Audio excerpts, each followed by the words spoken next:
Sebelum ceritanya dimulai, silahkan tulis di kolom komentar dari daerah mana saja teman-teman yang menonton cerita ini. Jangan lupa like dan subscribe agar channel ini bisa semakin berkembang dan bisa mempersembahkan cerita yang lebih menarik lagi. Langit sore berwarna jingga pucat saat Laila menyirami tanaman melati di halaman depan rumahnya. Aroma wangi bunga yang basah oleh air memberinya sedikit ketenangan di tengah riuh pikirannya. Ketenangan itu adalah barang langka baginya, sebuah kemewahan yang seringkali direnggut oleh satu panggilan telepon atau satu kunjungan tak terduga.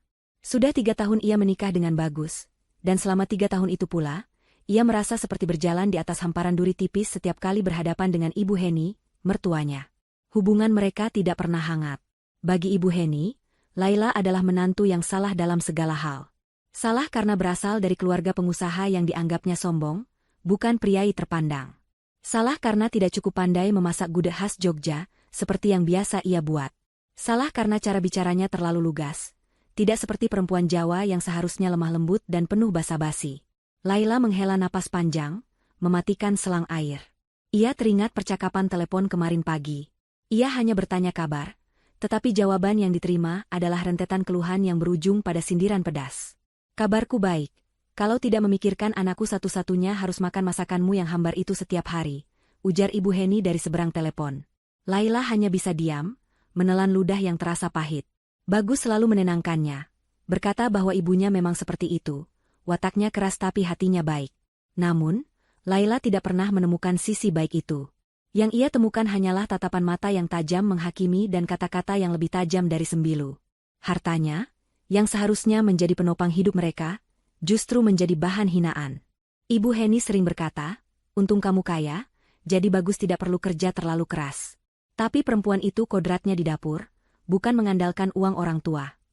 Sebuah ironi yang menyakitkan, karena Laila tidak pernah berhenti mencoba menjadi istri yang baik.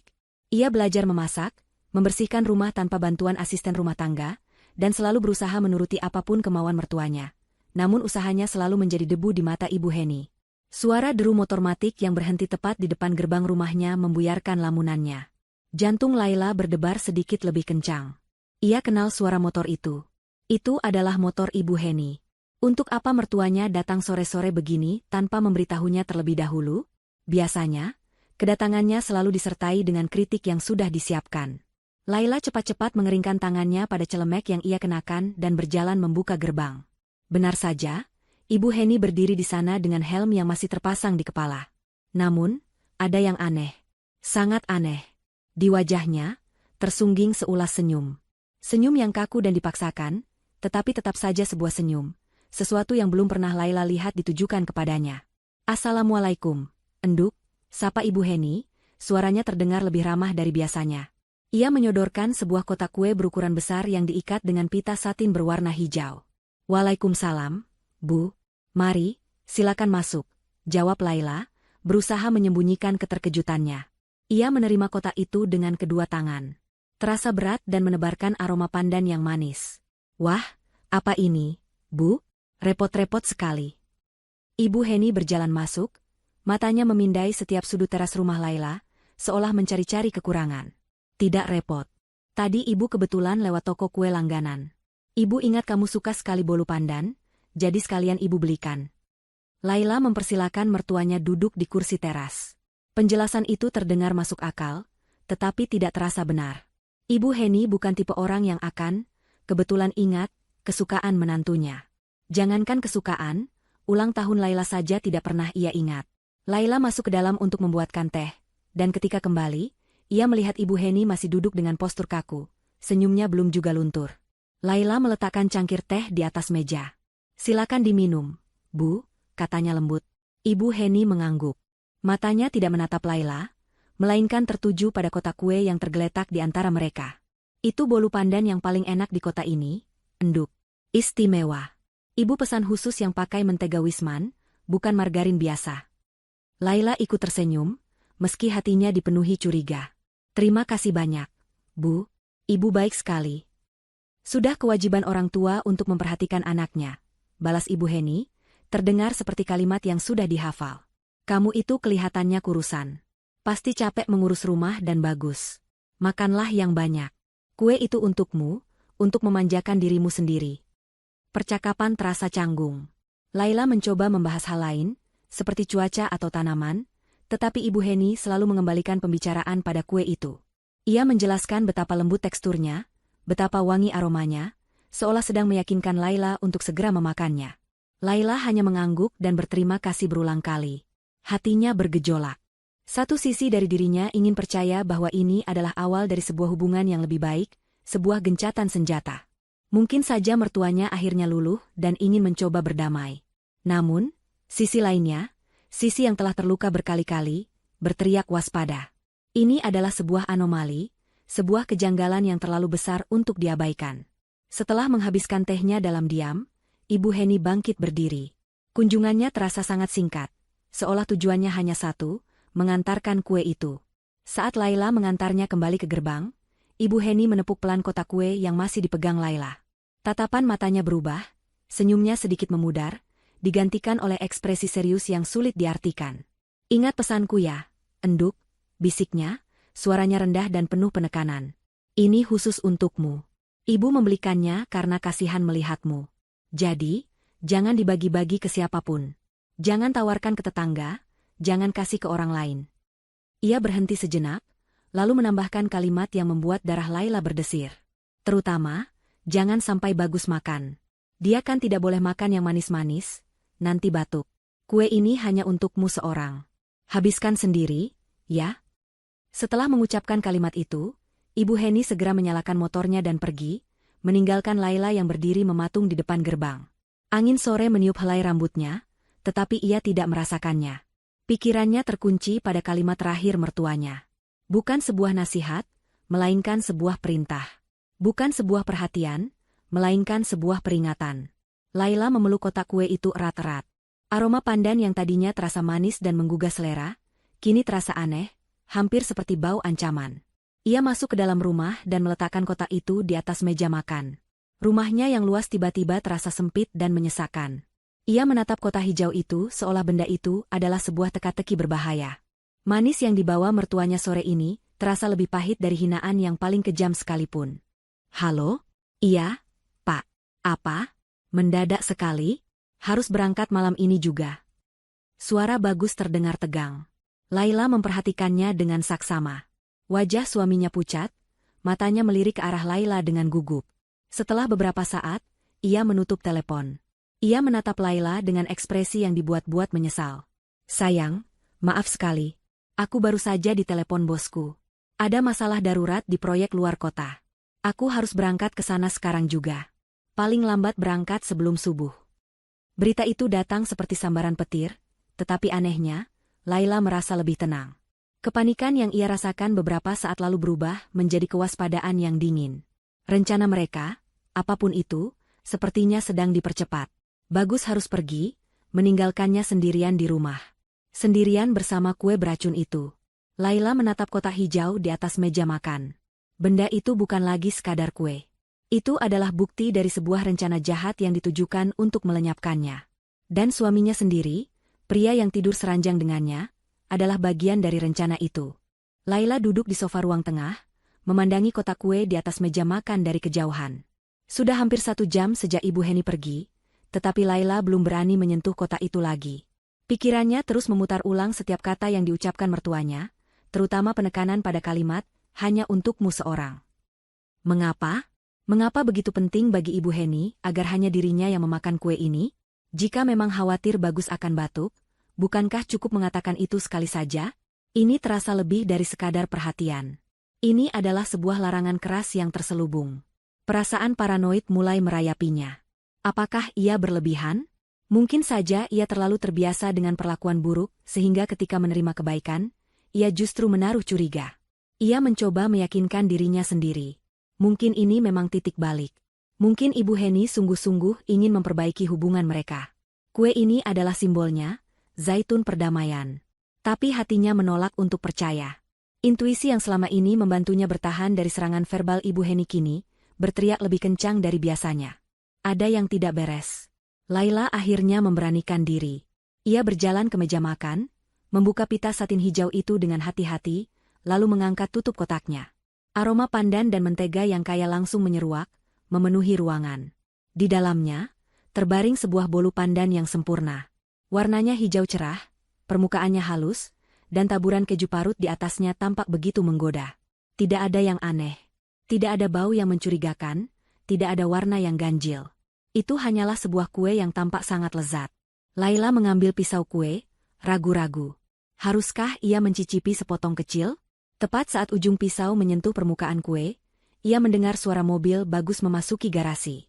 Laila buru-buru meletakkan pisaunya dan menutup kembali kotak itu. Ia tidak ingin Bagus melihat keraguannya. Beberapa saat kemudian, Bagus masuk ke dalam rumah, membawa serta tas kerjanya. "Assalamualaikum, sayang," sapanya sambil tersenyum. Ia mendekati Laila dan mengecup keningnya. "Waalaikumsalam, Mas," balas Laila, berusaha tersenyum senormal mungkin. Mata Bagus langsung tertuju pada kotak kue di atas meja. "Wah, ada kue. Dari siapa?" "Dari ibu. Tadi sore ibu mampir ke sini," jawab Laila sambil mengamati reaksi suaminya. Bagus mengangkat alisnya, tampak terkejut. "Ibu? Tumben sekali. Biasanya kalau mau datang telepon dulu." Ia mendekati meja makan dan membuka kotak itu. "Wow, bolu pandan kesukaanmu. Kelihatannya enak sekali. Ibu baik sekali, ya." Nada suara Bagus terdengar tulus. Tetapi Laila menangkap kilat aneh di matanya saat melihat kue itu, hanya sekejap, lalu hilang. Mungkin hanya perasaannya saja. "Iya, katanya kebetulan lewat, jadi sekalian mampir," Laila menjelaskan. "Tuh, kan, apa ku bilang? Ibu itu sebenarnya sayang sama kamu, hanya saja cara menunjukkannya kadang-kadang kurang pas," kata Bagus dengan nada ceria. Ia merangkul bahu Laila. "Sudah, jangan berpikir yang tidak-tidak lagi tentang ibu. Ayo, kita makan kuenya. Aku juga mau coba." Laila menahan napas. "Tapi, Mas, tadi ibu berpesan, katanya kue ini khusus untukku. Katanya Mas Bagus tidak boleh makan yang manis-manis, nanti batuk." Bagus tertawa kecil, tawa yang terdengar sedikit dipaksakan. "Ah, ibu ini ada-ada saja. Batukku kan sudah sembuh dari minggu lalu. Lagi pula, mana mungkin aku tega membiarkanmu makan kue selezat ini sendirian. Sudah, ayo kita potong." Bagus mengambil pisau dan hendak memotong kue itu, tetapi Laila menahannya. "Nanti saja, Mas. Aku siapkan makan malam dulu, ya. Kamu pasti lapar." Laila butuh waktu untuk berpikir. Penolakan Bagus yang begitu enteng terhadap larangan ibunya terasa ganjil. Bagus menatapnya sejenak, lalu mengangguk. "Baiklah. Tapi setelah makan malam, kita makan kuenya, ya? Aku penasaran." Saat makan malam, Bagus bersikap lebih manis dari biasanya. Ia memuji masakan Laila, menanyakan bagaimana harinya, dan mendengarkan ceritanya dengan penuh perhatian. Namun, Laila merasa ada yang berbeda. Suaminya tampak sedikit gelisah. Ia beberapa kali melirik ponselnya yang tergeletak di samping piring. Laila mencoba mengabaikannya, berusaha menikmati momen langka ini. Setelah makan, Laila mencuci piring di dapur. Bagus berkata ia akan menelepon rekan kerjanya sebentar di ruang tamu. Dari dapur, Laila bisa mendengar suara Bagus berbicara di telepon, tetapi suaranya sangat pelan, hampir seperti bisikan. Ketika Laila selesai dan kembali ke ruang tengah, Bagus sudah selesai menelepon dan sedang asyik dengan ponselnya. Laila melihat suaminya mengetik dengan sangat cepat. Saat menyadari kehadiran Laila, Bagus buru-buru meletakkan ponselnya dengan layar menghadap ke bawah. "Sudah selesai cuci piringnya?" tanyanya, senyumnya tampak sedikit tegang. Laila hanya mengangguk. Kecurigaannya semakin menjadi-jadi. Ia duduk di samping Bagus, mencoba melihat ke arah ponselnya, tetapi Bagus dengan sigap memasukkannya ke dalam saku celana. Suasana kembali canggung. "Oh ya, kuenya," seru Bagus tiba-tiba, seolah baru teringat. "Ayo kita makan sekarang." Sebelum Laila bisa menjawab, ia pamit ke kamar mandi. Ini adalah kesempatannya. Dengan jantung berdebar kencang, Laila berjalan ke ruang tamu, tempat Bagus meninggalkan tas kerjanya. Ia tahu ini salah, tetapi ia harus melakukannya. Ia membuka tas itu dan menemukan ponsel kerja Bagus, yang sering ia tinggalkan di sana. Ia tidak tahu kata sandinya. Namun, saat ia iseng mencoba tanggal ulang tahun pernikahan mereka, layar ponsel itu terbuka. Notifikasi pesan singkat muncul di bagian atas layar. Pengirimnya tidak bernama, hanya sebuah nomor. Pesan itu hanya satu baris, tetapi cukup untuk membuat darah Laila serasa berhenti mengalir. "Umpan sudah di tempat. Pastikan besok pagi semuanya bersih." Pesan itu dikirim sekitar 1 jam yang lalu. Jantung Laila berdetak begitu kencang hingga ia takut Bagus bisa mendengarnya dari kamar mandi. Umpan? Apa maksudnya umpan? Dan mengapa semuanya harus bersih besok pagi? Tiba-tiba, semuanya terasa masuk akal dalam gambaran yang mengerikan. Kunjungan Ibu Heni yang mendadak. Kue yang hanya boleh ia makan. Sikap manis Bagus yang tidak wajar. Pesan misterius ini. Umpan itu adalah kue ini. Dan targetnya adalah dirinya. Tepat saat itu, ponsel pribadi Bagus yang ada di sakunya berdering kencang, memecah keheningan malam. Laila cepat-cepat meletakkan kembali ponsel kerja itu ke dalam tas dan bergegas kembali ke sofa. Bagus keluar dari kamar mandi dengan raut wajah panik saat mendengar dering ponselnya. Ia mengangkat telepon itu dengan tergesa-gesa. "Halo? Iya, Pak. Apa? Mendadak sekali? Harus berangkat malam ini juga." Suara Bagus terdengar tegang. Laila memperhatikannya dengan saksama. Wajah suaminya pucat, matanya melirik ke arah Laila dengan gugup. Setelah beberapa saat, ia menutup telepon. Ia menatap Laila dengan ekspresi yang dibuat-buat menyesal. "Sayang, maaf sekali. Aku baru saja ditelepon bosku. Ada masalah darurat di proyek luar kota. Aku harus berangkat ke sana sekarang juga. Paling lambat berangkat sebelum subuh." Berita itu datang seperti sambaran petir, tetapi anehnya, Laila merasa lebih tenang. Kepanikan yang ia rasakan beberapa saat lalu berubah menjadi kewaspadaan yang dingin. Rencana mereka, apapun itu, sepertinya sedang dipercepat. Bagus harus pergi, meninggalkannya sendirian di rumah. Sendirian bersama kue beracun itu. Laila menatap kotak hijau di atas meja makan. Benda itu bukan lagi sekadar kue. Itu adalah bukti dari sebuah rencana jahat yang ditujukan untuk melenyapkannya. Dan suaminya sendiri, pria yang tidur seranjang dengannya, adalah bagian dari rencana itu. Dunia Laila terasa miring. Pengumuman mendadak dari Bagus tentang perjalanan dinasnya terasa seperti babak baru dalam sebuah sandiwara mengerikan yang tidak ia tulis naskahnya. Ia harus berakting, dan ia harus melakukannya dengan sempurna. Nyawanya bergantung pada hal itu. Ia menekan dalam-dalam gelombang rasa mual yang naik dari perutnya, memasang ekspresi kecewa yang wajar dari seorang istri. "Mendadak sekali, Mas? Proyek yang mana? Kenapa harus berangkat sekarang juga?" tanyanya, suaranya dibuat sedikit serak seolah menahan tangis. Bagus, yang sibuk membuka lemari dan mengeluarkan kemeja secara acak, tampaknya membeli aktingnya. Ia menatap Laila dengan tatapan yang dirancangnya agar terlihat penuh sesal. "Proyek di Cilacap, sayang. Ada masalah dengan pasokan material. Kalau tidak segera diurus, bisa rugi besar. Maafkan aku, ya, aku juga kaget. Tadi Pak Direktur sendiri yang menelepon." Setiap kata yang keluar dari mulut Bagus terdengar seperti kebohongan yang licin. Laila tahu tidak ada proyek darurat. Yang ada hanyalah sebuah rencana darurat untuk menyingkir dari rumah, untuk menciptakan alibi yang kokoh. Saat Laila ditemukan meninggal besok pagi, entah karena keracunan makanan atau sakit mendadak, Bagus akan berada jauh di luar kota, menjadi suami yang berduka dan tidak tahu apa-apa. Rencana yang rapi. Rencana yang keji.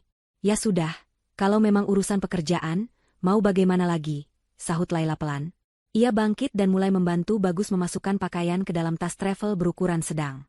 Tangannya bergerak dengan mantap, melipat kemeja dan celana panjang dengan presisi yang menakutkan, seolah otaknya telah terpisah dari tubuhnya. Tubuhnya menjalankan peran sebagai istri yang berbakti, sementara otaknya berputar liar, menyusun strategi untuk bertahan hidup. Ia harus tetap tenang. Menghadapi Bagus sekarang hanya akan membuatnya terpojok. Ia tidak punya bukti yang bisa dibawa ke polisi.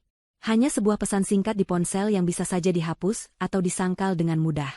Tidak, ia harus membiarkan mereka melanjutkan rencananya, membiarkan mereka berpikir bahwa ia tidak tahu apa-apa. Ia harus membiarkan mereka masuk lebih dalam ke dalam perangkap yang mereka gali sendiri. "Biar aku siapkan air hangat untukmu mandi, Mas. Setelah itu minum teh jahe dulu biar badanmu hangat di perjalanan," kata Laila. Bagus tersenyum, senyum lega karena istrinya begitu pengertian.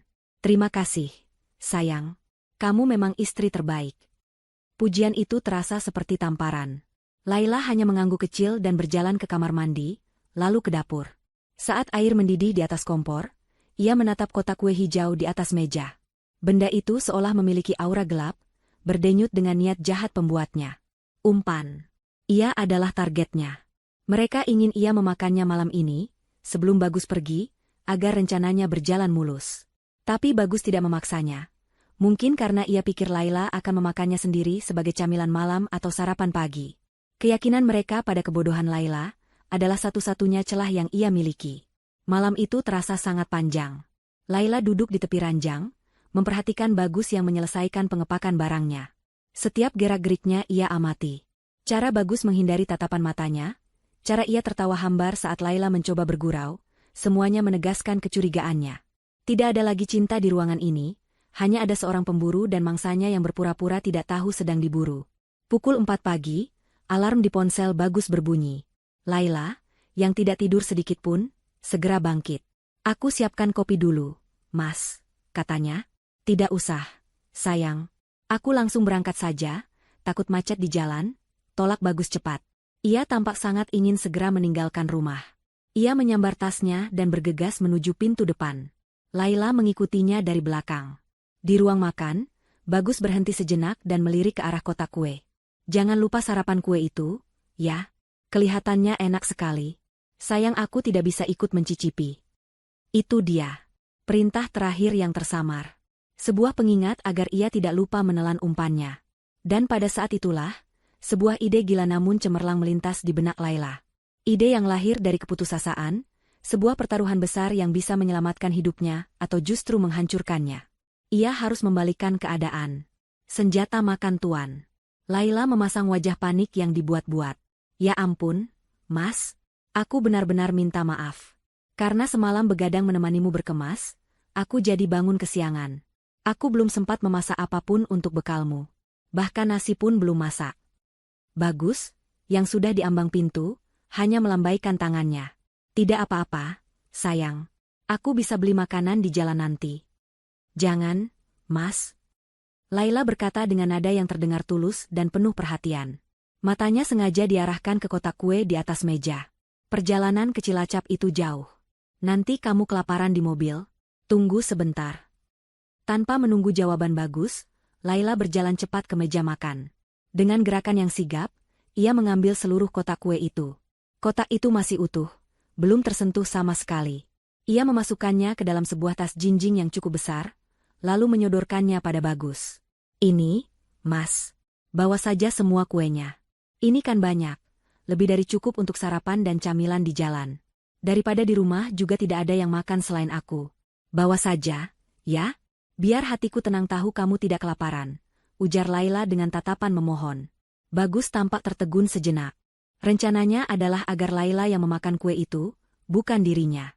Namun, penolakan dalam situasi ini akan terlihat sangat aneh dan mencurigakan. Bagaimana ia bisa menjelaskan mengapa ia tidak mau membawa kue kesukaan istrinya yang diberikan dengan begitu tulus?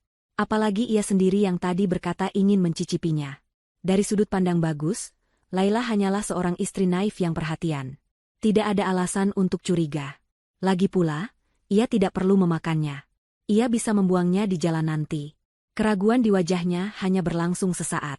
Terjebak oleh sandiwaranya sendiri, Bagus akhirnya mengangguk dan mengambil tas jinjing berisi kue itu. "Baiklah, sayang. Terima kasih banyak, ya. Kamu perhatian sekali." Ia menarik Laila ke dalam pelukannya. Pelukan itu terasa dingin, kulitnya seperti es. Ia mengecup kening Laila, sebuah kecupan yang tidak terasa apa-apa. "Aku berangkat dulu, ya. Jaga diri baik-baik di rumah. Nanti aku telepon kalau sudah sampai." "Hati-hati di jalan, Mas," bisik Laila, suaranya bergetar karena campuran antara ketakutan dan kelegaan yang luar biasa. Laila berdiri di ambang pintu, melambaikan tangan saat mobil Bagus perlahan keluar dari garasi dan menghilang di tikungan jalan yang masih gelap. Begitu mobil itu lenyap dari pandangan, kekuatan di kedua kaki Laila seolah ikut lenyap. Ia bersandar di kusen pintu, tubuhnya gemetar hebat. Ia berhasil. Ia berhasil membalikan senjata itu kepada pemiliknya. Umpan itu kini berada di tangan sang pemburu. Ia masuk ke dalam rumah dan mengunci pintu. Keheningan yang menyergap terasa memekakkan telinga. Rumah yang selama ini menjadi tempatnya bernaung, tadi malam terasa seperti kandang jebakan. Dan kini, rumah itu menjadi saksi bisu dari pertaruhan hidup dan mati yang baru saja ia lakukan. Laila berjalan ke dapur, menuangkan segelas air putih dengan tangan yang masih gemetar. Ia tidak tahu apa yang akan terjadi selanjutnya. Apakah Bagus akan memakan kue itu? Ataukah ia akan membuangnya? Lalu apa rencana Ibu Heni selanjutnya? Kapan ia akan datang untuk memeriksa hasil karyanya? Yang bisa Laila lakukan sekarang hanyalah menunggu. Menunggu fajar menyingsing, dan menunggu babak selanjutnya dari drama mengerikan ini dimulai. Jam di dinding menunjukkan pukul 8 pagi. 3 jam telah berlalu sejak kepergian Bagus. Bagi Laila, 3 jam itu terasa seperti 3 dekade. Setiap detik merayap dengan lambat, dipenuhi oleh debaran jantungnya yang tak beraturan. Ia tidak bisa duduk diam. Ia berjalan mondar-mandir dari ruang tamu ke dapur, sesekali mengintip dari balik tirai jendela, seolah mengharapkan sesuatu terjadi. Namun jalanan di depan rumahnya sepi. Tidak ada tanda-tanda kedatangan mertuanya. Ia mencoba menenangkan diri. Ia membuat teh hangat, tetapi tangannya terlalu gemetar untuk memegang cangkir dengan benar. Ia mencoba menyalakan televisi, tetapi suara dari layar kaca hanya terdengar seperti dengungan bising yang menyakitkan telinga. Pikirannya melayang pada Bagus. Di manakah suaminya sekarang? Apakah ia sudah berhenti di suatu tempat untuk sarapan? Apakah ia sudah membuka kotak hijau pembawa maut itu? Laila merasakan campuran emosi yang aneh. Ada rasa takut akan apa yang mungkin terjadi pada Bagus, sisa-sisa dari perasaan yang pernah ia miliki untuk pria itu. Namun, di atas segalanya, ada insting bertahan hidup yang dingin dan kuat. Ini bukan lagi tentang pernikahan atau cinta. Ini tentang nyawanya. Tepat saat ia sedang melamun di depan jendela, suara drum motor matik yang sangat ia kenal terdengar mendekat dan berhenti di depan gerbang. Jantung Laila serasa berhenti berdetak. Itu dia. Ibu Heni telah datang. Sesuai perkiraannya, mertuanya datang untuk memastikan rencananya berhasil. Laila menarik napas dalam-dalam, mengembuskannya perlahan, dan memaksa otot-otot wajahnya untuk serileks mungkin. Pertunjukan harus dilanjutkan. Bel rumah berbunyi, sekali, lalu 2 kali, bunyinya terdengar tidak sabar. Laila berjalan ke pintu dengan langkah yang dibuatnya sedikit lambat dan malas, seolah ia baru saja bangun tidur. Saat ia membuka pintu, ia melihat Ibu Heni berdiri di sana. Mertuanya itu mengenakan gamis berwarna cerah dan kerudung baru, seolah sedang merayakan sesuatu. Dan di wajahnya, terpampang ekspresi yang selama ini Laila tunggu-tunggu. Senyum kemenangan yang angkuh, yang coba ia tutupi dengan topeng keprihatinan palsu.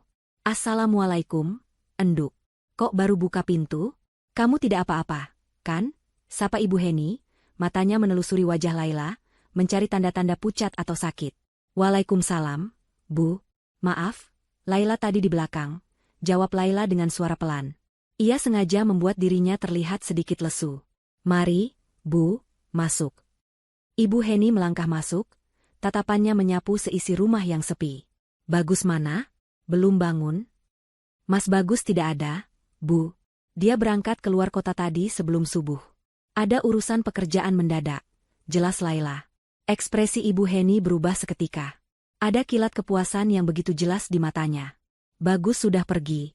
Itu artinya, Laila sendirian di rumah. Sempurna. Sesuai rencana. Topeng keprihatinannya kembali terpasang. "Loh, kasihan sekali kamu ditinggal sendirian. Lalu kamu sudah sarapan? Bagaimana kuenya?" Ini dia pertanyaan yang ditunggu Laila. Ia menatap mertuanya dengan tatapan polos, seolah tidak mengerti arah pembicaraan itu. "Oh, kue dari ibu," katanya dengan nada ringan dan santai. "Terima kasih banyak ya, Bu, kelihatannya enak sekali." Tapi Laila belum sempat mencicipinya. Senyum di wajah Ibu Heni sedikit goyah. "Loh, kenapa belum dimakan?" Laila melanjutkan kalimatnya, setiap kata diucapkan dengan hati-hati, dengan nada tanpa dosa. "Tadi pagi itu, Mas Bagus kan berangkatnya buru-buru sekali. Laila bangun kesiangan, jadi belum sempat masak apa-apa untuk bekalnya. Kasihan sekali lihat wajahnya lelah. Jadi, supaya dia tidak kelaparan di jalan, kue dari Ibu Laila bekalkan semua untuk dia." Laila masukkan sekotak-kotaknya ke dalam tasnya. Biar bisa buat sarapan sekaligus camilan di mobil. Hening. Keheningan yang terjadi setelah kalimat itu terasa begitu berat, begitu padat hingga Laila merasa bisa menyentuhnya. Ia melihat perubahan itu terjadi di depan matanya. Transformasi yang mengerikan. Warna di wajah Ibu Heni surut seperti air laut yang ditarik ombak tsunami, meninggalkan hamparan pucat pasi seperti mayat. Senyumnya yang dipaksakan membeku, lalu luruh, digantikan oleh ekspresi horor yang tak terlukiskan. Matanya yang biasanya tajam dan penuh cemoohan, kini membelalak lebar, dipenuhi kengerian dan ketidakpercayaan mutlak. Rahangnya jatuh terbuka. Untuk beberapa detik, Ibu Heni hanya berdiri mematung, seolah kata-kata Laila adalah mantra sihir yang mengubahnya menjadi batu. Lalu, tubuhnya mulai bergetar. Apa? Bisiknya, suaranya pecah dan bergetar. Kamu bilang apa tadi? Laila mengulanginya, kali ini dengan nada yang dibuat sedikit bingung oleh reaksi mertuanya. Kuenya Laila kasih ke Mas Bagus. Bu, memangnya kenapa? Pertanyaan itu seperti tombol yang meledakkan bendungan kepanikan di dalam diri Ibu Heni. Topengnya tidak hanya jatuh, tetapi hancur berkeping-keping. Wajah keibuannya yang palsu lenyap, digantikan oleh wajah monster yang panik. Ia menerjang maju dan mencengkeram kedua lengan Laila dengan kekuatan yang tidak disangka-sangka. Kukunya menancap di kulit Laila. Apa yang sudah kamu lakukan? Jeritnya, suaranya melengking tinggi, penuh amarah dan ketakutan. Kenapa kamu kasih kue itu ke anakku? Kenapa? Laila berpura-pura terkejut dan kesakitan. Bu, ada apa ini? Sakit, Bu. Kenapa ibu marah? Dasar perempuan bodoh. Tidak berguna. Raung Ibu Heni, air matanya mulai mengalir deras di pipinya yang pucat. Ia mengguncang-guncang tubuh Laila dengan kasar. Bukankah sudah kubilang jangan kasih ke siapapun? Kue beracun itu khusus untukmu. Hanya untukmu. Kata racun, itu akhirnya meledak di udara, bergema di seluruh ruangan. Kata itu adalah pengakuan. Kata itu adalah bukti. Meskipun Laila sudah mengetahuinya, mendengarnya langsung dari mulut mertuanya sendiri terasa seperti hantaman palu godam di dadanya. Rencana mereka bukan hanya untuk membuatnya sakit, tetapi untuk membunuhnya. Laila terhuyung mundur, melepaskan diri dari cengkeraman Ibu Heni. Ia menatap mertuanya dengan ekspresi ngeri yang tulus. Racun? Maksud ibu, kue itu, beracun? Menyadari ia telah mengucapkan kata terlarang itu, Ibu Heni semakin panik. Logikanya hancur. Yang ada di pikirannya hanyalah nyawa putranya. Anaknya satu-satunya kini sedang berada di perjalanan, membawa bekal berisi racun mematikan yang ia siapkan sendiri. Bagus. Anakku, ia meratap histeris. Ia merogoh tasnya dengan tangan gemetar, mencari ponselnya. Ponsel itu jatuh ke lantai. Ia memungutnya dengan tergesa-gesa, jarinya yang gemetar kesulitan menekan nomor Bagus. Aku harus meneleponnya. Dia tidak boleh memakannya. Jangan dimakan. Jangan dimakan. Panggilan itu tersambung, tetapi tidak ada jawaban. Ibu Heni mencoba lagi. Gagal. Lagi. Tetap gagal. Setiap nada sambung yang tak terjawab terdengar, seperti lonceng kematian di telinganya. Ia menjerit frustrasi, melemparkan ponselnya ke sofa. Ia mondar-mandir di ruang tamu seperti binatang yang terperangkap, tangannya menjambak rambutnya sendiri, mulutnya meracaukan nama Bagus berulang kali. Di tengah kekacauan itu, di tengah ratapan histeris Ibu Heni, sebuah suara dering yang tajam memecah segalanya. Itu bukan suara ponsel Ibu Heni. Itu adalah suara ponsel Laila. Laila merogoh saku dasternya, mengeluarkan ponselnya dengan tangan yang kini benar-benar gemetar. Di layar, tertera sebuah nomor tak dikenal. Jantungnya berdebar kencang. Ia tahu panggilan apa ini. Ibu Heni berhenti meracau, matanya yang liar tertuju pada Laila. Dengan napas tertahan, Laila menggeser tombol hijau dan menempelkan ponsel itu ke telinganya. Halo, selamat pagi. Apa benar saya berbicara dengan Ibu Laila, istri dari Bapak Bagus? Suara seorang pria yang tenang dan resmi terdengar dari seberang. Iya, benar. Saya sendiri, jawab Laila, suaranya nyaris tak terdengar. Kami dari patroli jalan raya, Bu. Kami ingin menginformasikan bahwa suami Ibu, Bapak Bagus, ditemukan tidak sadarkan diri di dalam kendaraannya di tepi jalan tol. Saat ini kami sedang dalam perjalanan membawanya ke rumah sakit terdekat. Ponsel itu terasa dingin di telinga Laila, sedingin suara petugas di seberang sana yang menyampaikan berita dengan nada profesional yang datar. Setiap kata yang diucapkannya adalah paku yang menancap di peti mati pernikahan Laila. Bagus ditemukan tidak sadarkan diri. Dibawa ke rumah sakit. Kata-kata itu bergema di dalam kepalanya, tetapi anehnya, tidak ada air mata yang muncul. Rasa panik yang sempat mencengkeramnya kini telah menguap, digantikan oleh ketenangan yang ganjil dan mengerikan. Ia tahu ini akan terjadi. Ia bahkan telah mengaturnya. Di rumah sakit mana, Pak? Tanya Laila, suaranya terdengar stabil, jauh lebih stabil daripada yang ia duga. Rumah sakit Amanah Medika, Bu. Itu yang terdekat dari lokasi di kilometer 97, jawab petugas itu. Baik, Pak. Terima kasih informasinya. Saya akan segera ke sana. Laila menutup telepon. Keheningan di ruang tamu terasa pekat. Ibu Heni, yang tadinya meracau histeris, kini terdiam. Wajahnya yang basah oleh air mata menatap Laila dengan tatapan kosong. Berita dari telepon itu adalah konfirmasi dari kengerian yang baru saja ia sadari. Rencananya tidak hanya gagal, tetapi telah berbalik arah dengan kecepatan penuh dan menabrak satu-satunya hal yang berharga dalam hidupnya. Bagus, bisik Ibu Heni, suaranya seperti desisan ular yang sekarat. Anakku, kenapa? Laila menatap mertuanya, tidak ada lagi rasa takut atau hormat di matanya. Yang ada hanya tatapan dingin seorang hakim yang menatap terdakwa. Itu yang seharusnya saya tanyakan pada ibu. Kenapa? Pertanyaan itu menyulut kembali api di dalam diri Ibu Heni. Rasa bersalahnya yang sesaat berubah menjadi mekanisme pertahanan diri yang paling purba, menyalahkan orang lain. Ia bangkit, menunjuk wajah Laila dengan jari gemetar. Ini semua gara-gara kamu. Pekiknya, suaranya pecah. Kalau saja kamu memakan kue itu seperti seharusnya, anakku tidak akan celaka. Kenapa kamu begitu bodoh dan ceroboh? Kenapa kamu harus memberikan bekal itu pada anakku? Logika dalam kata-kata Ibu Heni begitu terpelintir hingga terasa absurd. Ia menyalahkan Laila karena tidak mati. Laila hanya diam, membiarkan mertuanya mengeluarkan semua racun di dalam hatinya.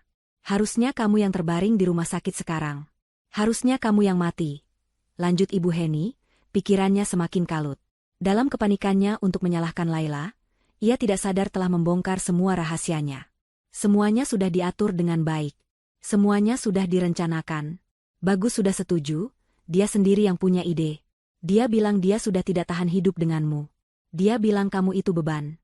Dia ingin kamu lenyap supaya dia bisa memulai hidup baru. Biar dia bisa menikah dengan Laura, dan kita semua bisa menikmati hartamu. Laura. Nama itu menghantam Laila seperti sebuah peluru. Bukan peluru yang membunuh, tetapi peluru yang merobek selapis tirai tipis di dalam benaknya, menampakkan sebuah kebenaran yang jauh lebih menyakitkan daripada sebuah rencana pembunuhan. Laura. Rekan kerja bagus. Wanita cantik dan ambisius yang beberapa kali datang ke rumah untuk urusan pekerjaan. Wanita yang selalu menatap Laila dengan tatapan aneh yang dulu Laila kira adalah rasa kagum, namun kini ia sadari adalah tatapan superioritas seorang pemenang. Tiba-tiba, kepingan-kepingan puzzle yang selama ini berserakan di benak Laila menyatu dengan sempurna. Panggilan telepon larut malam yang selalu dijawab Bagus di balkon. Perjalanan dinas yang semakin sering. Aroma parfum wanita yang samar-samar menempel di kemejanya, yang selalu ia sangkal sebagai bau parfum rekan kerjanya di lift. Jarak emosional yang semakin melebar di antara mereka, yang Laila kira karena tekanan pekerjaan. Semuanya adalah kebohongan. Pernikahannya adalah sebuah panggung sandiwara besar, dan ia adalah satu-satunya penonton yang tidak tahu bahwa semua aktornya menginginkan ia mati. Pengkhianatan itu terasa ganda. Ibu Heni ingin melenyapkannya demi harta. Itu adalah kejahatan yang lahir dari keserakahan. Tapi Bagus, suaminya, ia tidak hanya ingin Laila mati demi harta, tetapi juga demi wanita lain. Ia ingin menyingkirkan Laila untuk memberi ruang bagi cinta barunya. Rasa sakitnya begitu dalam, begitu tajam, hingga melampaui rasa takut akan kematian. Racun di dalam kue itu mungkin bisa membunuh tubuhnya, tetapi pengkhianatan ini membunuh jiwanya. Dan pada saat itulah, sesuatu di dalam diri Laila berubah. Rasa sakit itu tidak membuatnya hancur. Justru sebaliknya. Rasa sakit itu membeku, mengeras, dan berubah menjadi sesuatu yang lain. Sesuatu yang dingin, tajam, dan sangat kuat. Sebuah pilar baja bernama pembalasan. Tidak ada lagi air mata. Tidak ada lagi keraguan. Yang tersisa hanyalah sebuah tujuan yang jernih, mereka semua harus membayar perbuatan ini. Ia menatap Ibu Heni, yang masih terengah-engah setelah meluapkan amarahnya. Wajah wanita tua itu kini tampak menyedihkan, dipenuhi ketakutan akan akibat dari perbuatannya sendiri. Kekuatan telah berpindah tangan. Kita harus ke rumah sakit sekarang, kata Laila, suaranya terdengar asing di telinganya sendiri. Dingin, datar, dan penuh perintah. Ibu Heni menatapnya dengan bingung, seolah tidak mengerti mengapa Laila yang kini mengambil alih kendali. Cepat ganti baju, Bu. Kita harus pergi sekarang, bentak Laila, sebuah kekuatan baru yang tidak ia kenali muncul dalam dirinya. Ibu Heni tersentak kaget. Tanpa membantah, ia bergegas masuk ke dalam kamar tamu tempat ia biasa menginap, bergerak seperti robot yang dikendalikan dari jarak jauh. Laila memberinya waktu 5 menit. Sementara menunggu, ia tidak tinggal diam. Ia teringat sesuatu. Ponsel kerja Bagus. Suaminya itu sering meninggalkannya di rumah saat akhir pekan, atau jika sedang tidak ingin diganggu. Dengan langkah cepat, Ia masuk ke ruang kerja Bagus. Ponsel itu tergeletak di atas meja, di samping laptop. Ia mengambilnya. Layarnya terkunci dengan pola. Laila menarik napas. Ia mencoba pola yang biasa, huruf B, untuk Bagus, gagal. Tanggal ulang tahun pernikahan mereka, gagal. Tanggal ulang tahunnya, gagal. Lalu ia teringat nama itu. Laura. Ia tidak tahu tanggal lahir Laura. Tapi ia pernah mendengar Bagus menyebut nama panggilan kesayangan untuk Laura, saat ia kira Laila sudah tidur. My Queen. Ratuku. Ia mencoba menggambar pola huruf, Q. Gagal. Lalu ia mencoba sesuatu yang lebih sederhana. Huruf, L. Layar ponsel itu terbuka. Jantung Laila berdebar kencang. Ia segera membuka galeri foto. Di sana, di antara folder-folder berisi foto-foto proyek dan dokumen kerja, ada satu folder yang namanya disamarkan, revisi desain. Hatinya mengatakan disitulah letaknya. Ia membukanya. Di dalamnya tidak ada gambar desain bangunan. Yang ada adalah puluhan foto Bagus dan Laura. Foto mereka sedang berlibur di pantai, berpelukan mesra dengan latar belakang matahari terbenam. Foto mereka sedang makan malam romantis di sebuah restoran mewah. Bagus menyuapi Laura. Foto mereka di dalam mobil, Laura mencium pipi Bagus dengan mesra. Dan yang paling menyakitkan, sebuah foto selfie yang sepertinya diambil di sebuah kamar hotel. Keduanya berbaring di tempat tidur, hanya ditutupi selimut, tersenyum bahagia ke arah kamera. Laila merasakan empedu naik ke kerongkongannya. Ini adalah bukti visual dari kebohongan yang telah ia jalani selama ini.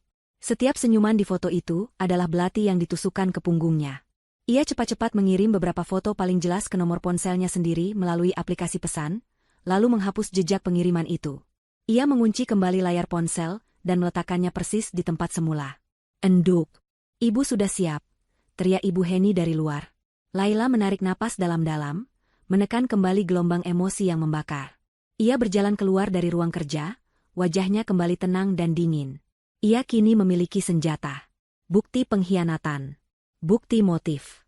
Ia mengambil kunci mobilnya dari atas meja. Ayo, Bu. Kita berangkat, katanya. Perjalanan ke rumah sakit terasa seperti perjalanan menuju neraka. Ibu Heni duduk di kursi penumpang, menangis tanpa suara, sesekali merapalkan doa dengan bibir gemetar. Laila menyetir dengan fokus yang tajam, matanya lurus menatap jalanan. Pikirannya tidak lagi kacau. Pikirannya kini adalah sebuah medan perang yang telah usai, menyisakan satu pemenang yang berdiri tegak di antara puing-puing kehancuran, keinginan untuk keadilan.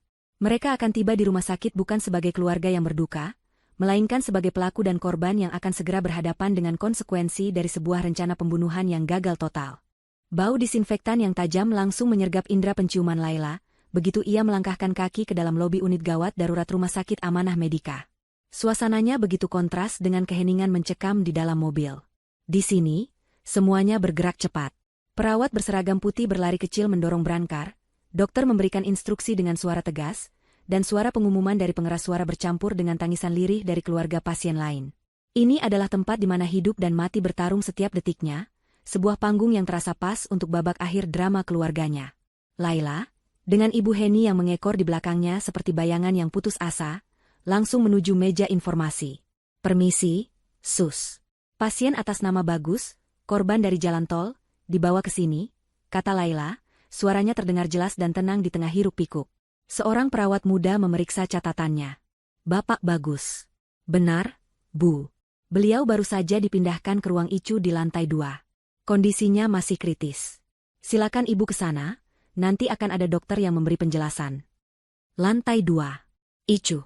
Kata-kata itu terdengar begitu klinis, begitu dingin. Laila mengangguk, mengucapkan terima kasih, lalu berbalik dan berjalan menuju lift, diikuti oleh Ibu Heni yang langkahnya gontai.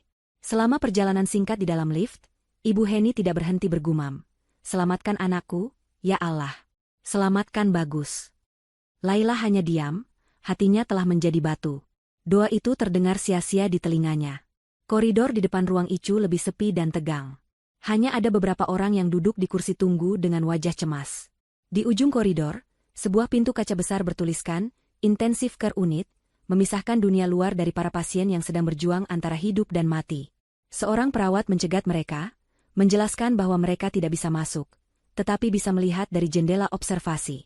Perawat itu menunjuk ke sebuah bilik kaca di barisan kedua. Dan di sanalah ia. Bagus. Suaminya.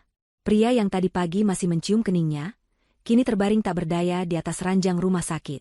Wajahnya pucat pasi, bibirnya membiru. Berbagai macam selang dan kabel terhubung ke tubuhnya, menghubungkannya ke monitor-monitor di samping ranjang yang menampilkan grafik garis dan angka-angka yang bergerak naik turun. Dadanya kembang kempis mengikuti ritme mesin ventilator yang membantunya bernapas. Ia tidak terlihat seperti seorang konspirator yang licik, tidak juga seperti seorang kekasih yang berkhianat. Ia hanya terlihat seperti seonggok daging yang rapuh, yang sedang kalah dalam pertarungannya melawan racun. Melihat pemandangan itu, pertahanan terakhir Ibu Heni runtuh. Sebuah jeritan yang lebih mirip lolongan binatang yang terluka keluar dari tenggorokannya. Bagus. Anakku. Ia menerjang maju, menggedor-gedor kaca tebal itu dengan kedua tangannya. Bagus, bangun, Le. Ini ibumu. Bangun. Jangan tinggalkan ibu. Raungannya yang histeris memecah keheningan koridor. Orang-orang di kursi tunggu menoleh kaget. 2 orang perawat dan seorang satpam segera berlari menghampiri. Ibu, tenang, Bu.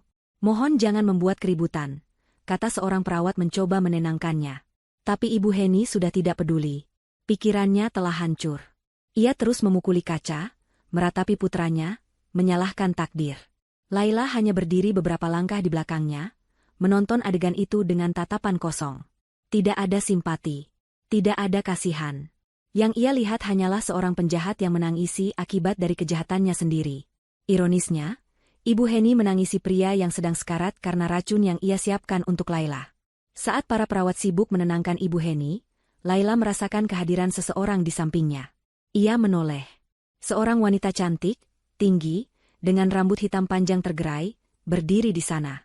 Ia mengenakan blus sutra mahal dan celana bahan yang pas di tubuhnya. Wajahnya dipenuhi kepanikan, matanya yang dilapisi riasan mahal tampak merah karena menangis. Laila mengenalinya seketika dari foto-foto di ponsel Bagus. Laura. Laura sama sekali tidak melirik Laila. Fokusnya tertuju pada sosok Bagus di balik kaca. Mas Bagus. Desisnya, air matanya mulai mengalir. Ia hendak menerobos maju, langsung menuju pintu Icu. Laila secara refleks menggeser tubuhnya, menghalangi jalan Laura. Laura menatap Laila untuk pertama kalinya. Ada kilat kaget di matanya, segera diikuti oleh ekspresi jengkel dan tidak suka. Permisi. Saya harus masuk, katanya dengan nada memerintah, seolah Laila adalah seorang asing yang menghalangi jalannya. Laila menatap lurus ke mata wanita itu. Ruangan ini steril. Tidak ada yang boleh masuk, jawab Laila, suaranya dingin dan menusuk. Saya harus bertemu dengannya. Ini darurat, desak Laura, mencoba mendorong pelan bahu Laila. Laila tidak bergeming. Ia berdiri tegak, kekuatannya yang baru ditemukan membuatnya kokoh seperti batu karang. Saya istrinya, katanya, menekankan setiap suku kata. Anda siapa? Pertanyaan itu membuat Laura terdiam. Wajahnya memerah, campuran antara malu dan marah. Ia jelas tidak menyangka akan berhadapan langsung dengan istri sah kekasihnya dalam situasi seperti ini. Ia membuka mulutnya untuk menjawab, tetapi tidak ada kata yang keluar. Tepat pada saat tegang itu, sebuah pintu di samping ruang Icu terbuka. Seorang dokter paruh baya dengan wajah lelah dan tatapan serius keluar. Ia melihat ke sekeliling, matanya mendarat pada Laila yang berdiri paling dekat. Keluarga Bapak Bagus? Tanyanya. Saya istrinya, Dok. Jawab Laila cepat, melangkah maju, meninggalkan Laura dan Ibu Heni yang kini sudah didudukan di kursi oleh perawat. Dokter itu menghela napas panjang, sebuah gestur yang tidak pernah membawa kabar baik. Ia menatap Laila dengan tatapan penuh simpati. Ibu Laila, kami sudah melakukan semua yang kami bisa. Pasien masuk dengan gejala keracunan akut yang sangat parah. Kami sudah melakukan bilas lambung dan memberikan beberapa jenis penawar, tetapi racun yang masuk ke dalam tubuhnya tampaknya bekerja sangat cepat dan sudah menyebabkan kerusakan multiorgan yang parah, terutama pada hati dan ginjalnya. Setiap kata medis yang diucapkan dokter itu terdengar seperti vonis. Laila mendengarkan dengan saksama, wajahnya tetap tenang, menyerap setiap informasi. Dokter itu berhenti sejenak, memilih kata-katanya dengan hati-hati. Kondisinya sangat tidak stabil. Jantungnya sangat lemah dan tekanan darahnya terus menurun. Mesin-mesin itu yang saat ini menopang hidupnya. Ia menatap langsung ke mata Laila, tatapannya tidak menyisakan ruang untuk harapan palsu. Maafkan saya harus mengatakan ini, Bu. Waktunya tidak banyak lagi. Sebaiknya Anda bersiap untuk kemungkinan terburuk. Vonis dokter menggantung di udara koridor yang dingin, Lebih berat dari bau disinfektan, lebih sunyi dari sirene ambulans yang meraung di kejauhan. Waktu Bagus tidak banyak lagi. Mendengar itu, Ibu Heni yang baru saja berhasil ditenangkan oleh perawat, kembali menjerit. Namun kali ini jeritannya berbeda. Bukan lagi jeritan amarah, melainkan ratapan putus asa yang begitu dalam, seolah jiwanya ikut tercabut dari raganya. Ia merosot di kursi, tubuhnya berguncang hebat dalam isak tangis yang memilukan.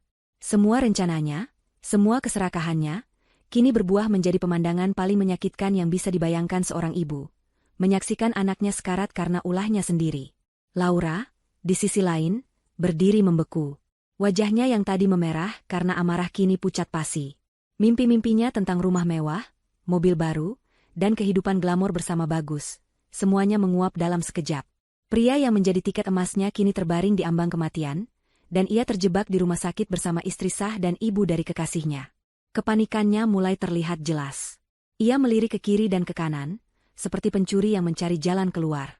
Di tengah kehancuran dua wanita itu, Laila tetap berdiri tegak. Kabar dari dokter tidak mengejutkannya. Itu adalah kesimpulan logis dari rangkaian peristiwa yang terjadi. Tidak ada duka di hatinya.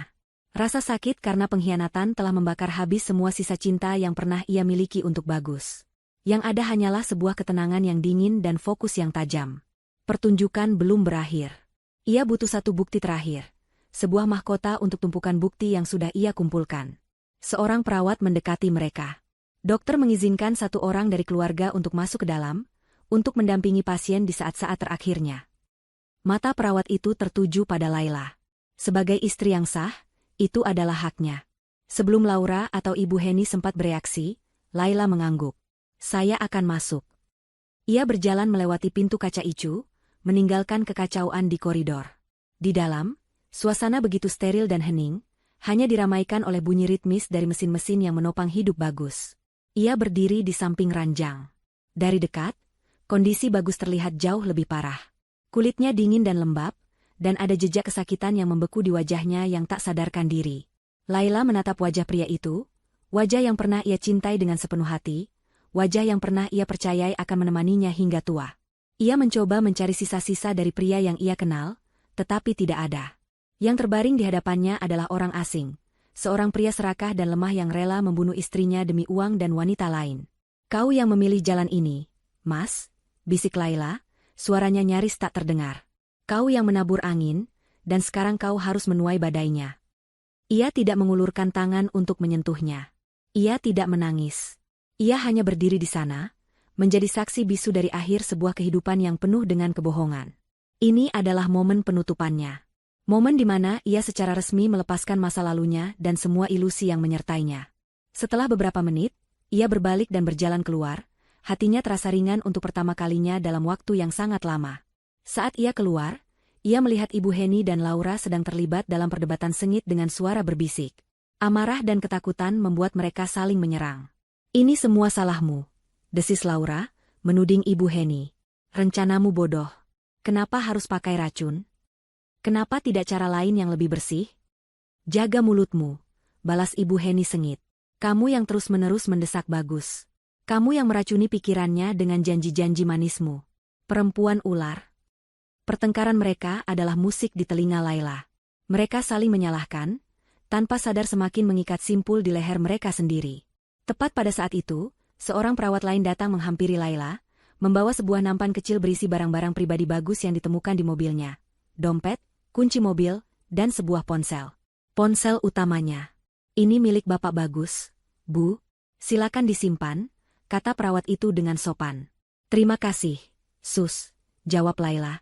Ia mengambil barang-barang itu. Ponsel di tangannya terasa berat, bukan karena bobot fisiknya, tetapi karena rahasia yang terkandung di dalamnya. Ini dia, mahkota itu. Ia berjalan sedikit menjauh dari dua wanita yang masih berdebat itu, lalu duduk di salah satu kursi tunggu yang kosong. Dengan tangan yang sedikit gemetar karena antisipasi, ia menyalakan layar ponsel Bagus. Terkunci dengan kata sandi angka. Laila menarik napas. Ia mencoba kombinasi yang paling umum, tanggal lahir Bagus. Gagal. Tanggal lahirnya. Gagal. Lalu ia mencoba tanggal ulang tahun pernikahan mereka. Layar ponsel itu terbuka. Ironis sekali, pria itu mengunci rahasia pengkhianatannya dengan simbol persatuan mereka. Laila tidak membuang waktu. Ia langsung membuka aplikasi pesan. Dan di sana, di bagian paling atas, ada sebuah grup percakapan dengan nama yang dibuat biasa saja. Keluarga bahagia. Anggotanya hanya 3 orang. Bagus, Ibu, nomor Ibu Heni, dan Laura My Queen. Jantung Laila berdebar kencang. Ia membuka grup itu. Riwayat percakapan mereka selama seminggu terakhir adalah sebuah naskah kejahatan yang paling mengerikan. Laila menggulir ke atas, matanya memindai setiap baris kalimat dengan cepat. Ibu Heni, sudah Ibu siapkan bolu pandan kesukaannya. Dosisnya pas, kata orang itu cukup untuk membuat kuda tertidur selamanya. Bagus, bagus, Bu. Besok sore Ibu antarkan saja ke rumah. Aku akan pastikan dia ada di rumah sendirian. Laura, cepat selesaikan ya, sayang. Aku sudah tidak sabar kita memulai hidup baru. Aku sudah melihat-lihat desain interior untuk rumah baru kita. Bagus, sabar, cantik. Sedikit lagi. Setelah semuanya beres, warisan dan uang asuransinya lebih dari cukup untuk melunasi semua hutang kita dan membeli rumah impianmu. Kita akan liburan ke Eropa. Ibu Heni, pastikan dia makan semuanya malam itu juga. Gus, jangan sampai tersisa dan jangan sampai kamu ikut mencicipi. Ingat, itu khusus untuknya. Bagus, tenang, Bu. Aku akan pastikan. Besok pagi, kita semua sudah bebas dari parasit itu. Laila merasa mual membaca kata demi kata. Dingin, kejam, dan penuh keserakahan. Mereka membicarakan kematiannya seolah sedang merencanakan sebuah pesta ulang tahun. Parasit. Begitulah suaminya memandangnya. Dengan jari-jari yang bergerak cepat, Laila mengambil tangkapan layar dari seluruh percakapan itu, lalu mengirimkannya ke alamat email pribadinya dan sebagai pesan ke nomornya sendiri. Setelah memastikan semuanya terkirim, ia menghapus jejak pengiriman dari ponsel Bagus. Bukti itu kini aman di tangannya. Tak terbantahkan. Tepat saat ia memasukkan ponsel Bagus ke dalam tasnya, sebuah suara monoton yang panjang terdengar dari dalam ruang ICU. Suara mesin elektrokardiogram yang menampilkan garis lurus. Flatline. Beberapa perawat dan dokter bergegas masuk ke dalam bilik kaca Bagus. Ibu Heni dan Laura, yang mendengar suara itu, berhenti berdebat. Wajah mereka menoleh ke arah ruangan dengan horor. Beberapa menit kemudian, dokter yang tadi keluar. Ia berjalan menghampiri Laila, wajahnya tampak muram. Ia menggelengkan kepalanya pelan. Kami sudah mencoba memacunya, tapi jantungnya tidak merespons. Maafkan kami, Bapak Bagus sudah tiada. Waktu seolah berhenti. Bagus sudah meninggal. Ratapan Ibu Heni meledak seperti bom, memenuhi seluruh koridor. Laura tersungkur lemas di kursi, wajahnya pucat tanpa darah, matanya kosong menatap ke depan. Mimpi mereka telah berakhir, berubah menjadi mimpi buruk abadi. Di tengah kekacauan itu, di tengah tangisan yang memekakan telinga dan tatapan ngeri dari orang-orang di sekitar, Laila bangkit berdiri. Ia berjalan dengan tenang ke sudut koridor yang lebih sepi, menjauh dari drama yang telah ia menangkan. Ia mengeluarkan ponselnya sendiri dari saku. Jari-jarinya menekan 3 angka dengan mantap. Panggilan itu tersambung. Selamat sore, pusat panggilan darurat, jawab sebuah suara di seberang. Laila menarik napas dalam-dalam, suaranya terdengar sangat jernih dan tenang di tengah badai emosi di sekelilingnya. Selamat sore. Saya mau melaporkan sebuah kasus percobaan pembunuhan, yang baru saja menjadi kasus pembunuhan. Keheningan yang aneh menyusul setelah Laila menutup teleponnya. Ratapan Ibu Heni telah mereda menjadi isak tangis yang parau dan tak berkesudahan. Ia duduk meringkuk di kursi, bergoyang-goyang maju mundur seperti anak kecil yang kehilangan induknya. Laura masih terpaku di tempatnya, tatapannya kosong, seolah jiwanya telah meninggalkan tubuhnya, menyisakan cangkang yang dipenuhi ketakutan. Laila hanya berdiri diam di sudut koridor, menunggu. Ia adalah mata badai, titik tenang di pusat kehancuran yang ia ciptakan untuk menegakkan keadilan. Tidak butuh waktu lama. Kurang dari 15 menit kemudian, 2 orang petugas polisi berseragam berjalan memasuki koridor ICU dengan langkah tegap dan pasti. Kehadiran mereka yang tiba-tiba dan resmi langsung menarik perhatian semua orang. Suasana duka yang tadinya menyelimuti koridor kini berganti menjadi suasana tegang yang penuh tanda tanya. Para petugas itu mendekati Laila, yang memang sudah menunggu mereka. Selamat sore, Bu. Kami dari kepolisian. Benar Ibu yang tadi melapor? Tanya salah satu petugas yang tampak lebih senior. Benar, Pak. Saya Laila, istri dari almarhum, jawab Laila, suaranya tetap tenang. Petugas itu mengangguk. Bisa ibu jelaskan apa yang terjadi? Di sanalah, di koridor rumah sakit yang steril itu, Laila membeberkan segalanya. Ia berbicara dengan runtut, jelas, dan tanpa emosi yang berlebihan. Ia menceritakan tentang perlakuan buruk mertuanya selama ini. Ia menceritakan tentang kue bolu pandan beracun yang diantarkan kemarin sore. Ia menjelaskan bagaimana ia malah memberikan kue itu sebagai bekal untuk suaminya. Ia menceritakan tentang pengakuan histeris Ibu Heni pagi tadi. Dan sebagai puncaknya, ia mengeluarkan ponselnya. Dan ini buktinya, Pak, katanya sambil menunjukkan layar ponselnya kepada petugas. Di layar itu, terpampang dengan jelas tangkapan layar dari percakapan grup keluarga bahagia. Para petugas itu membaca pesan demi pesan dengan saksama. Alis mereka bertaut, ekspresi mereka mengeras. Mereka melihat rencana pembunuhan itu tertulis hitam di atas putih. Mereka melihat motifnya, harta, hutang, dan perselingkuhan. Mereka melihat nama ketiga konspiratornya. Bukti itu begitu kuat, begitu telak, hingga tidak menyisakan ruang sedikitpun untuk keraguan. Selingkuhannya juga ada di sini, tambah Laila, matanya melirik tajam ke arah Laura yang mulai gemetar ketakutan saat melihat polisi. Dan ibu mertua saya, yang membawa racun itu, ada di sana. Setelah melihat bukti dan mendengar kesaksian Laila, petugas senior itu memberi isyarat kepada rekannya. Mereka berjalan menghampiri Ibu Heni, yang masih meratap pelan.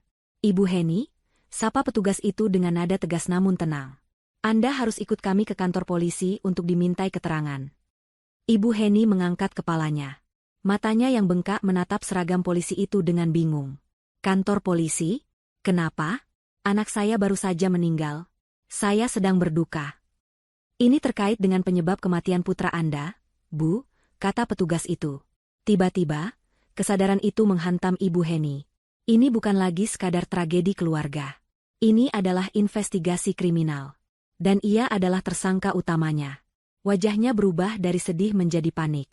Ia menunjuk ke arah Laila. Dia yang membunuh anakku. Perempuan itu yang meracuni Bagus. Dia pembunuhnya. Tangkap dia. Jeritnya, mencoba membalikan keadaan. Namun, para petugas itu tidak terpengaruh. Mereka sudah melihat buktinya.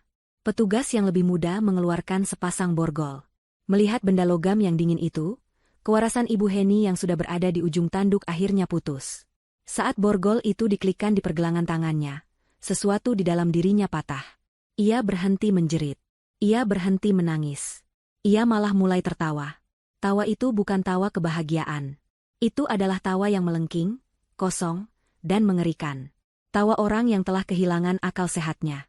Tawa itu menggema di seluruh koridor, membuat bulu kuduk semua orang yang mendengarnya merinding. Hahaha. Bagus, kita berhasil, Le. Kita kaya sekarang, katanya sambil tertawa, matanya menatap kosong ke langit-langit. Kita bisa beli rumah baru. Tidak ada lagi parasit di rumah kita. Hahaha. Maafkan ibu, Le. Ibu tidak sengaja. Kue itu untuk dia, bukan untukmu. Hahaha. Ia terus tertawa dan berbicara sendiri, seolah sedang bercakap-cakap dengan arwah putranya. Pikirannya telah hancur lebur di bawah beban rasa bersalah, kegagalan, dan kengerian atas perbuatannya sendiri. Ia tidak hanya akan masuk penjara, ia telah memenjarakan dirinya sendiri di dalam neraka kegilaannya. Sementara para petugas mengamankan Ibu Heni yang sudah tidak bisa mengendalikan diri, Laura melihat kesempatannya. Ia bangkit perlahan, mencoba menyelinap pergi di tengah kekacauan. Ia berjalan mengendap-endap ke arah lift, berharap tidak ada yang menyadarinya. Tapi Laila melihatnya. Setiap gerakannya diawasi oleh mata Laila yang tajam. Pak, panggil Laila kepada salah satu petugas. Wanita itu. Namanya Laura. Jangan biarkan dia pergi. Petugas itu segera berbalik dan mencegat Laura tepat sebelum ia mencapai pintu lift. Wajah Laura yang angkuh dan penuh percaya diri kini luruh, digantikan oleh ekspresi ketakutan seekor tikus yang terpojok. Saya tidak tahu apa-apa. Saya hanya rekan kerjanya, saya datang untuk menjenguk. Kilahnya, suaranya bergetar. Nama Anda ada di dalam bukti percakapan ini, Bu. Anda juga harus ikut kami, kata petugas itu dengan tegas. Laura ambruk. Ia mulai menangis, memohon, menyangkal segalanya.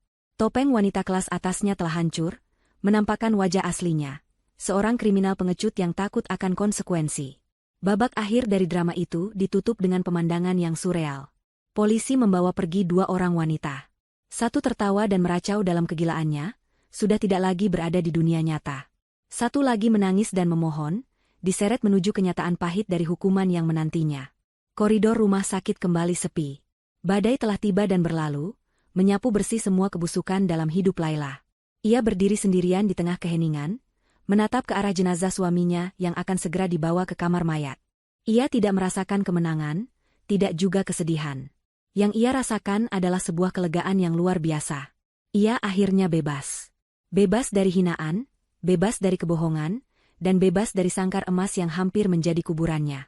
Badai itu memang menghancurkan segalanya. Tetapi dari puing-puing itu, ia siap membangun kehidupannya yang baru. Beberapa minggu setelah badai itu berlalu, kehidupan Laila berubah menjadi serangkaian urusan yang sunyi dan metodis. Ia mengurus pemakaman bagus. Upacaranya berlangsung sederhana dan sepi.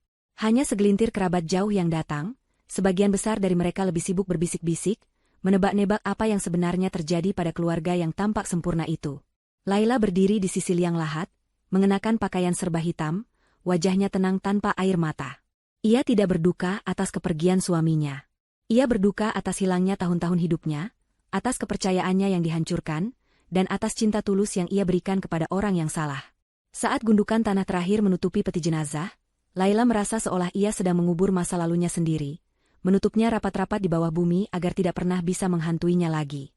Setelah pemakaman, hari-harinya diisi dengan perjalanan ke kantor polisi untuk memberikan kesaksian resmi dan konsultasi panjang dengan pengacaranya, seorang pria parubaya bernama Pak Tirtayasa yang cerdas dan penuh empati. Di ruang kantor Pak Tirtayasa yang nyaman, di antara tumpukan buku-buku hukum, Laila akhirnya mengetahui gambaran utuh dari konspirasi yang hampir merenggut nyawanya. Dari penyelidikan awal pihak kepolisian dan penelusuran tim saya, ditemukan bahwa almarhum suami Anda dan ibunya berada dalam masalah keuangan yang sangat serius. Bu Laila, jelas Pak Tirtayasa sambil menunjukkan beberapa dokumen. Ternyata, di balik gaya hidupnya yang mewah dan citranya sebagai manajer proyek yang sukses, Bagus adalah seorang investor yang ceroboh. Ia terjerat dalam investasi online bodong dan kehilangan sejumlah besar uang. Untuk menutupi kerugiannya, ia meminjam dari rentenir. Di sisi lain, Ibu Heni, yang selalu tampil sebagai wanita terhormat, ternyata memiliki kebiasaan buruk berjudi dalam arisan-arisan sosialita tingkat tinggi. Hutangnya menumpuk hingga mencapai ratusan juta rupiah. Mereka berdua terperangkap dalam jaring yang mereka buat sendiri, dan mereka melihat Laila bukan sebagai menantu atau istri, melainkan sebagai jalan keluar. Harta warisan dari keluarga Laila adalah satu-satunya harapan mereka untuk lolos dari kebangkrutan dan jeratan hutang. Jadi, mereka tidak hanya ingin menyingkirkan saya, bisik Laila, sebuah pemahaman yang dingin merayapinya. Mereka membutuhkan saya mati. Tepat sekali, Bu, sahut Pak Tirtayasa dengan nada prihatin. Kematian Anda akan membuat seluruh aset Anda jatuh ke tangan suami Anda sebagai ahli waris tunggal. Termasuk polis asuransi jiwa atas nama Anda yang baru saja ditingkatkan nilainya oleh suami Anda 3 bulan yang lalu. Fakta terakhir itu adalah pukulan telak yang menyempurnakan gambaran kejahatan mereka. Semuanya telah direncanakan dengan begitu teliti. Laila merasa bergidik. Ia hidup serumah dengan predator yang sabar menunggu waktu yang tepat untuk menerkamnya. Proses hukum berjalan dengan cepat karena bukti yang ada begitu kuat. Laura, menghadapi ancaman hukuman maksimal dan ditinggalkan tanpa sekutu, memilih untuk bekerja sama dengan polisi. Dalam kesaksiannya, ia mengakui segalanya. Ia menceritakan bagaimana Bagus merayunya dengan janji-janji kehidupan mewah setelah Laila tiada. Ia mengaku ikut serta dalam perencanaan, memberinya ide-ide agar kematian Laila terlihat wajar, meskipun ia bersikeras bahwa ide menggunakan racun datang dari Ibu Heni. Pengakuannya menyegel nasibnya sendiri, tetapi juga memastikan bahwa tidak ada celah bagi siapapun untuk lolos. Atas perannya dalam konspirasi pembunuhan berencana, Laura divonis 20 tahun penjara. Wajah cantiknya yang pucat saat hakim mengetuk palu menjadi berita utama di koran lokal, sebuah pelajaran pahit tentang keserakahan. Nasib Ibu Heni jauh lebih tragis dan ironis. Setelah penangkapannya di rumah sakit, kondisi kejiwaannya terus memburuk. Ia menolak untuk berbicara, kecuali untuk memanggil-manggil nama Bagus. Ia seringkali ditemukan tertawa sendiri di dalam selnya, lalu menangis histeris tanpa sebab. Tim psikiater yang memeriksanya menyimpulkan bahwa ia menderita psikosis akut, sebuah kondisi di mana ia telah kehilangan kontak total dengan realitas. Pikirannya hancur secara permanen oleh trauma dan rasa bersalah, karena telah membunuh anaknya sendiri. Ia dinyatakan tidak layak untuk diadili di pengadilan biasa. Sebagai gantinya, pengadilan memutuskan untuk menempatkannya di sebuah rumah sakit jiwa khusus kriminal dengan keamanan maksimum, mungkin untuk sisa hidupnya. Ia tidak akan pernah merasakan jeruji besi penjara, tetapi ia dihukum untuk selamanya terkurung di dalam penjara pikirannya yang rusak, ditemani oleh arwah putra yang ia bunuh dengan tangannya sendiri. Sebuah karma yang lebih kejam dari hukuman mati sekalipun. Beberapa bulan kemudian, setelah semua proses hukum selesai, Laila melakukan satu perjalanan terakhir. Ia mengendarai mobilnya keluar kota, menuju sebuah kompleks bangunan besar yang dikelilingi tembok tinggi dan kawat berduri. Itu adalah rumah sakit jiwa tempat Ibu Heni ditahan. Laila tidak berniat untuk masuk. Ia hanya memarkir mobilnya di seberang jalan, menatap gedung kelabu itu dari kejauhan. Ia mencoba membayangkan Ibu Heni di dalam sana. Bukan lagi wanita angkuh dengan tatapan menghina, tetapi sesosok makhluk yang hancur, yang telah menuai apa yang ia tanam dengan cara yang paling mengerikan. Laila tidak merasakan kebencian, tidak juga kepuasan. Yang ia rasakan hanyalah sebuah kesedihan yang hening atas tragedi yang tidak perlu terjadi. Ia duduk di dalam mobil selama 10 menit, menatap gedung itu dalam diam. Kemudian, tanpa menoleh lagi, ia menyalakan mesin mobilnya, memutar balik, dan melaju pergi. Ia meninggalkan masa lalunya di sana, di balik tembok-tembok tinggi itu, terkunci bersama dengan orang-orang yang telah mencoba menghancurkannya. Perjalanannya kini adalah menuju masa depan, menuju fajar yang baru. 1,5 tahun kemudian, suara kicau burung di pagi hari menjadi alunan musik yang menyambut Laila saat ia membuka matanya. Sinar matahari keemasan menyelinap melalui celah jendela apartemennya yang luas, menerangi ruangan yang didominasi warna putih dan krem yang menenangkan. Tidak ada lagi jejak dari rumah lamanya yang suram dan penuh kenangan pahit. Ia telah menjual rumah itu beserta seluruh isinya, seolah sedang melakukan ritual pembersihan untuk menghapus semua energi negatif dari hidupnya. Kini, ia tinggal di sebuah apartemen penthouse di pusat kota, dengan pemandangan cakrawala yang membentang luas dari balkonnya. Kehidupan Laila telah berubah total. Ia tidak lagi hidup dalam bayang-bayang ketakutan atau keraguan. Tragedi yang menimpanya telah menjadi tempaan api yang mengubahnya dari sebilah logam lunak menjadi pedang yang kuat dan tajam. Ia menemukan tujuan baru dalam hidupnya. Dengan sebagian besar kekayaan yang kini sepenuhnya menjadi miliknya, ia mendirikan sebuah yayasan bernama Fajar Harapan. Yayasan itu didedikasikan untuk membantu perempuan korban kekerasan dalam rumah tangga, KDRT, dan hubungan toksik, memberikan mereka tempat berlindung yang aman, bantuan hukum, serta pelatihan keterampilan agar mereka bisa mandiri secara finansial. Pengalamannya sendiri menjadi sumber kekuatan dan inspirasi bagi puluhan wanita yang ia bantu. Ia bukan lagi hanya seorang korban, ia telah menjadi seorang penyintas dan penyelamat. Pagi itu, setelah sesi yoga singkat di balkonnya, Laila duduk sambil menikmati secangkir teh melati hangat. Ia membuka laptopnya untuk memeriksa beberapa email pekerjaan. Di antara email-email itu, ada satu dari Pak Tirtayasa. Isinya singkat, sebuah surat pemberitahuan resmi yang menyatakan bahwa proses likuidasi aset almarhum Bagus dan penyelesaian hutang piutangnya telah selesai. Semua hutang rentenir dan hutang judi Ibu Heni telah lunas dibayar dari sisa aset pribadi mereka yang tidak seberapa, dan secara hukum, tidak ada lagi 1 sen pun dari masalah keuangan mereka yang bisa mengganggunya. Semua ikatan resmi telah terputus. Laila menutup email itu dengan perasaan lega yang mendalam. Benar-benar sudah berakhir. Ia kemudian membuka sebuah portal berita online. Sebuah artikel kecil di sudut halaman menarik perhatiannya. Judulnya, Permohonan Banding Laura Adisti ditolak Mahkamah Agung. Artikel itu melaporkan bahwa upaya terakhir Laura untuk mengurangi masa hukumannya telah gagal.